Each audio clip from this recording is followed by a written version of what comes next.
네, 오늘 중국 최대 정치 이벤트인 양회가 개막을 했습니다. 중국뿐만이 아니라 우리 경제에 미치는 영향도 지대한 만큼 어떤 내용들이 다뤄질지 국내에서도 관심이 상당히 높은데요. 관련 내용 보도국의 취재기자와 함께 좀 자세하게 하나하나 짚어보겠습니다. 이정우 기자 나와 있습니다. 어서 오세요. 네, 안녕하세요. 네. 자, 북경에서 오늘부터 시작이 되죠. 열흘 동안 양회가 진행이 되는데 올해로 지금 시진핑 3기 2년 차에 접어들게 됩니다. 어떤 내용들이 중점적으로 다뤄지게 될까요? 네, 이제 정확하게는 국정자문기구 격인 정협이 이제 현지 시간 오후 3시에 개최됐고요. 전국 인민대표대회는 내일 개최됩니다. 이 양회는 중국의 연례 최대 정치 행사인 만큼 전 세계의 이목이 집중되고 있는데요. 지난해 3월에 열렸었던 양회가 시진핑 집권 3기를 공식화하는 등 출범식의 성격을 보였었다면 올해는 이제 본격적으로 3기의 색깔이 드러나는 시기가 될 것으로 예상됩니다. 정치, 외교, 경제 분야에 어떤 메시지를 전할지 전 세계의 관심이 쏟아지고 있습니다. 네. 그런데 사실 지금 중국을 둘러싼 대내외 상황이 녹록치가 않습니다. 상당히 좀 어렵다라고 할 수가 있겠는데 시진핑 3기의 위기 극복 역량이 이제 본격적인 시험대에 올랐다라고도 볼 수가 있을까요? 그렇습니다. 이제 최대 문제는 아무래도 경제가 되겠는데요. 수년째 이어지고 있는 내수 부진, 그리고 부동산 경기 불안, 또 외국인 투자 자금 유출 등으로 중국 경기는 지속적인 침체에 빠져 있는 상황입니다. 이 같은 상황에서 내일 전인대 개회식 직후에 발표될 리창 국무원 총리의 정부 공작 보고에 관심이 모이고 있는 상황입니다. 해당 보고에서는 올해 중국의 경제 성장률 목표치에 그리고 경제 정책 추진 방향 등이 제시됩니다. IMF와 OECD 그리고 한국은행이 모두 4% 중반대의 수치를 제시한 가운데 중국 정부는 지난해와 마찬가지로 5%대의 성장률 목표치를 제시할 것으로 보입니다.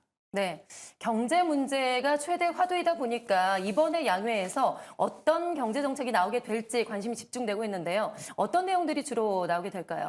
일단 핵심 키워드는 내수 경기 진작 그리고 부동산 위기 탈출 정도가 되겠는데요. 내수에 대해서는 외식이나 여행 촉진 등 소비 진작책이 나올 것이라는 예상이 지배적인 상황입니다. 그리고 부동산 문제에 대해서는 저가 서민주택 공급 그리고 낙후 지역 개발 등의 대책을 내놓을 것이라는 전망이 나오고 있는 상황입니다. 또 출산율 급감 때문에 또 성장 동력 확보 대책도 주목할 만한 상황이 되겠는데요. 중국은 1950년대부터 남성은 60살, 또 여성은 55살 정도로 정년을 고정해 놨었는데 이를 이번에 65세로 연장해서 노동력을 확보하고 또 연금 고갈 시기를 늦추는 방안이 검토 중인 것으로 알려졌습니다. 네.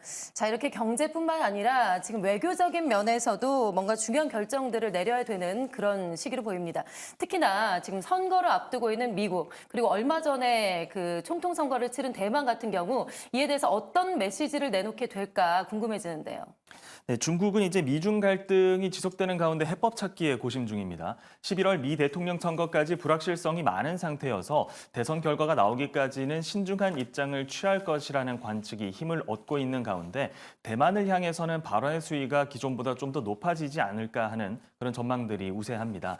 친미 독립 성향의 라이칭더 총통이 당선되면서 양안 관계는 더욱더 경색되고 있는 상황이어서 통일에 대한 구체적인 언급이 나오게 될지도 주목됩니다.